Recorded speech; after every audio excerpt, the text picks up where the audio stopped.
நம்ம இன்றைக்கி evening snacks தான் செய்ய போகிறோம். சூப்பராக இருக்கும். எப்படி செய்யலாம் சொல்லிட்டு பார்க்கலாம் வாங்க. அதுக்கு முன்னாடி நம்ம சேனலை சப்ஸ்கிரைப் பண்ணிக்கோங்க, லைக் பண்ணுங்கள், ஷேர் பண்ணுங்கள், கமெண்ட் பண்ணுங்கள்.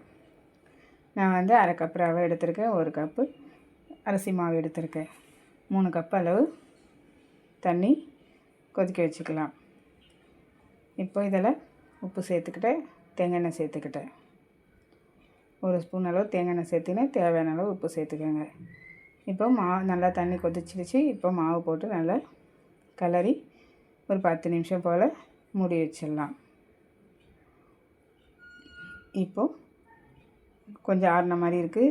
இந்த டைமில் ஒரு உருளைக்கிழங்கு வேக வச்சு வச்சுருக்கேன், அதை சேர்த்துக்கலாம். இப்போது இதை நல்லா பிசைஞ்சிக்கலாம். 1 ஸ்பூன் அளவு எள்ளு சேர்த்துக்கிட்டேன், சீரகம் கொஞ்சம் சேர்த்துக்கினேன், பெருங்காயம் சேர்த்துக்கிறேன், காரத்துக்கு கொஞ்சம் மிளகாத்தூள் சேர்த்துக்கிறேன்.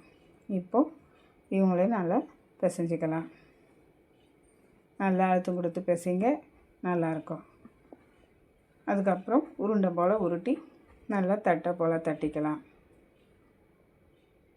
நல்லா தட்டி அப்படியே மடிச்சிடுங்க. நல்லா உள்ள ஹோல்ஸ் இருக்கட்டும். எவ்வளோ லேசாக தட்டுறீங்களோ அவ்வளவு நல்லாயிருக்கும்.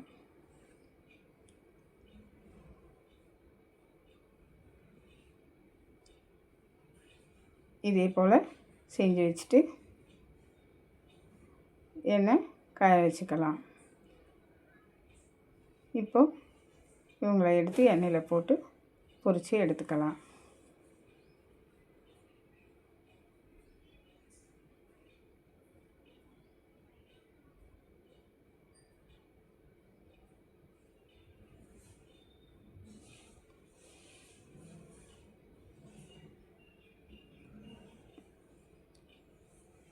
அரிசி மாவு மட்டும் இருந்ததுன்னா கூட இந்த மாதிரி இது போல் செய்து பாருங்கள்.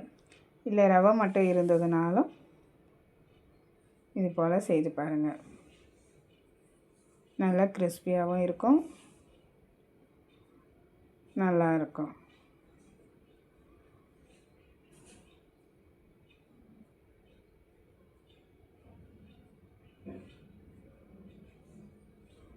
இவ்வளோ சூப்பராக இப்போ ரெடி ஆகிடுச்சு பாருங்கள்.